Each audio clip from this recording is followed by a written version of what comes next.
それでは次に一体他のリレーションを作成します。まずデータを読み込みます。データ取得で、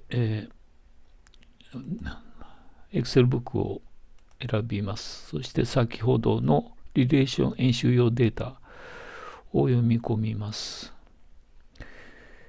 この時ですね、読み込むデータが視点マスターに、そして売上2を選びます。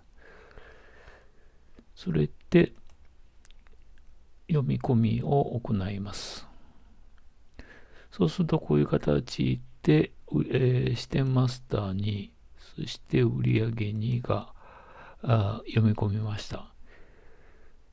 で、データを見るのはこちらの方ですね。テーブルビューにしてあります。そして、視点マスターにの方ですね。これを選びます。そうすると今3つの視点名が表示されました。で、売上2の方を表示すると、こういうふうに、今 6個のデータがこういう形で日付別に入っています。これをリレーションを作るんですけども、自動的に判断されて、こういう形で、表示されています。で、こちらの方ですね、ちょっと整理しましょう。こちらの方、ちょっと下に移動します。で、もう一つのデータ、売上2がこういう形で表示されてます。で、ここで自動的にこういう形でリレーションができてるんですけども、これをですね、組み替えをやっていきます。ここの部分のリレーションを右クリックして削除します。そしてこちらの方も削除します。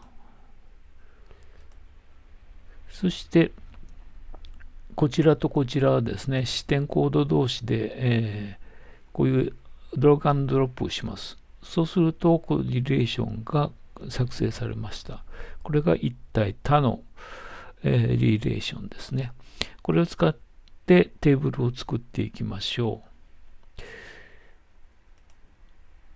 う。で、2ページ目に作っていきます。ページ2にしてやって、こちらの方に、テーブルを作ります。ここで、視点マスター2の視点コード、視点名、そして売上という日付売上というふうな形で、いくとこういうような形で、結合された形でできるんですけども、こちらが今が年月日の方が階層化されてますので、これを、こちらの方ですね、日付の方をクリックしてやって日付にします。そしてこちらの方も合計値が出てますので、